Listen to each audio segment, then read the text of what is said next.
ఈరోజు ఇక్కడ బతుకమ్మకుంట చెరువు దగ్గర హైడ్రా యొక్క ప్రథమ వార్షికోత్సవం. ఇది పోయిన సంవత్సరం జూలై 19 రోజు హైడ్రా అనే సంస్థని ప్రభుత్వం ముఖ్యమంత్రి గారు ఎంతో ప్రతిష్టాత్మకంగా దీన్ని స్టార్ట్ చేయడం జరిగింది.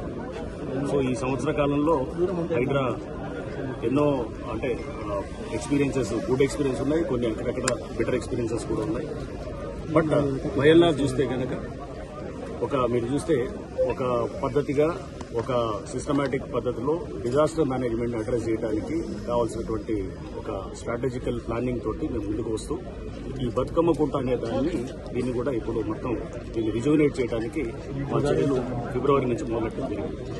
సో దీంట్లో సుదీర్ఘమైన లీగల్ బ్యాటిల్ కూడా ఫైట్ చేయడం జరిగింది.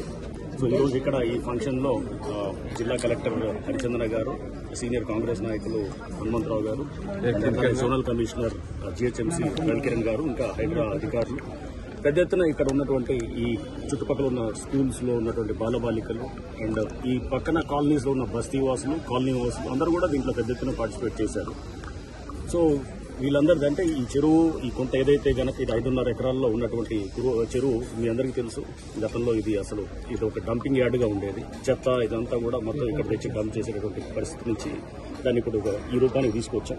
బట్ యాక్చువల్ ఫంక్షన్ ఇప్పుడు కాదు, ఇంకొక 2 నెలల తర్వాత గౌరవ ముఖ్యమంత్రి గారు వారి ఆదేశం మీద బతుకమ్మ ఫంక్షన్ కల్లా, బతుకమ్మ సెలబ్రేషన్ సెప్టెంబర్ 21 ఉంది, అప్పటికల్లా రెడీ చేయాలని చెప్పి కూడా వారి ఆదేశాలు ఉన్నాయి. సో దానికి తగ్గట్టుగా మా ప్లాన్ కూడా అట్లానే వేసుకుంటూ ఇప్పుడు బై నెక్స్ట్ సెప్టెంబర్ 21 కల్లా ఇక్కడ పెద్ద ఎత్తున బతుకమ్మ సెలబ్రేషన్ నిర్వహించడానికి కూడా అది పెద్ద ఫంక్షన్ గా చేయడం కూడా జరుగుతుంది. సో ఇది అంటే హైడ్రా చెరువులు, కుంటలు, నాలాలు ఏదైతే గనక ఆక్రమితమైన పార్కులు, ఇట్లా మీరు చూస్తే గనక దాదాపు 500 ఎకరాల పైన ఈ ల్యాండ్ ని కూడా మేము కబ్జాల చర్య నుంచి కూడా విడిపించి అది దాదాపు 30,000 కోట్ల పైన ఉన్నటువంటి దాని వాల్యూ అది.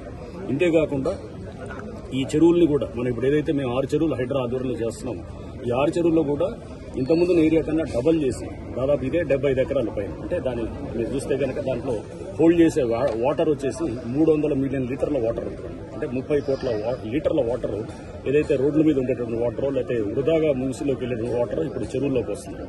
ఈ జస్ట్ మేము దీన్ని ఎక్స్పాండ్ చేయడం వల్ల వచ్చేది. బట్ ఈ 6 చెరువుల ద్వారా మీరు చూస్తే కనుక పెద్ద ఎత్తున కూడా ఈ ఫ్లడ్ మేనేజ్మెంట్ ని అండ్ అట్లానే డ్రింకింగ్ వాటర్ ఇష్యూస్ ని కూడా ముందు అడ్రస్ చేయడానికి అండ్ ఇక్కడ ఇది ఒక మంచి ఆహ్లాదకర వాతావరణంలో ఇక్కడ పార్కులు తయారు చేసేయడం, ఇక్కడ వచ్చేటటువంటి ఈ పక్కన కాలనీస్ లో ఉన్న పిల్లలు లేకపోతే వీళ్ళంతా ఉన్నటువంటి పెద్దవాళ్ళు అందరూ కూడా దీని పార్క్ ని, ప్లే ఏరియాస్ ని అన్ని వాడుకుంటూ ఇదొక అంటే ఎవరో అన్యక్రాంతం కాకుండా దీని అన్నింటినీ కూడా ఈ కమ్యూనిటీ అసెట్స్. అందుకోసం మేము ఈ రోజు ఇక్కడ ఉన్నటువంటి చుట్టుపక్కల స్కూల్స్ ని, వీళ్ళ బస్తీల్లో ఉన్నటువంటి వాళ్ళని, కాలనీ వాళ్ళని, ఎందుకంటే ఇది వాళ్ళ అసెట్స్, ఇది వాళ్ళు సేఫ్ గార్డ్ చేసుకోవాలి ముందు. సో ఇది మేము చేస్తున్న ఈ చర్యలన్నీ కూడా ఈ చిన్నారులు, ఈ ఫ్యూచర్ జనరేషన్స్ కోసం, అంటే ఈ యంగర్ జనరేషన్స్ కోసం చేస్తున్నాం అనే దాన్ని చూపించడానికి ఈ 1 year ఆఫ్ సెలబ్రేషన్స్ ఈ పిల్లల మధ్యలో, ఈ బస్తీ వాసుల మధ్యలో ఈ రోజు చేసుకోవడం జరిగింది.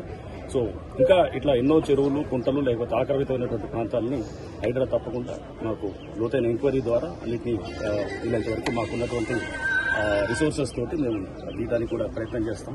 లీగల్ గా ఉన్నట్టు కూడా లీగల్ గా కూడా మేము టేకప్ చేస్తూ స్ట్రాంగ్ లీగల్ టీమ్ ఆల్రెడీ ఉంది.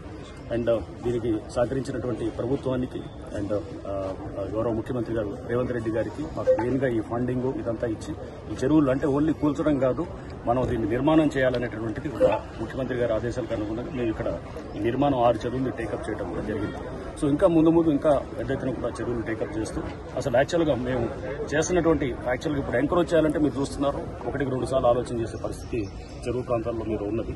సో దీన్ని ముందుకు తీసుకెళ్తూ దీన్ని అంటే ఎంక్రోచ్మెంట్స్ నివారించడంతో పాటు ఆ చెరువుల పునరుద్ధరణ, నాలాలు కూడా వీలైనంత వరకు మన పునరుద్ధరణ, దీంట్లో ఒక సామాజిక కోణంతో అంటే పేదవాళ్ళు లేకపోతే ఎప్పుడు ఇల్లులు కట్టుకున్న వాళ్ళు వీళ్ళందరూ కూడా హైడ్రా రాకముందు ఇల్లులు కట్టుకున్న వాళ్ళు లేకపోతే సామాజిక కోణంలో ఏదైతే ఉన్నాయో వాటిని మేము తప్పకుండా మేము ఎగ్జామ్ చేస్తూ మేము ఒక ప్రభుత్వం ఏదైతే ఒక నిర్దిష్టమైన పాలసీ ఉందో సుప్రీం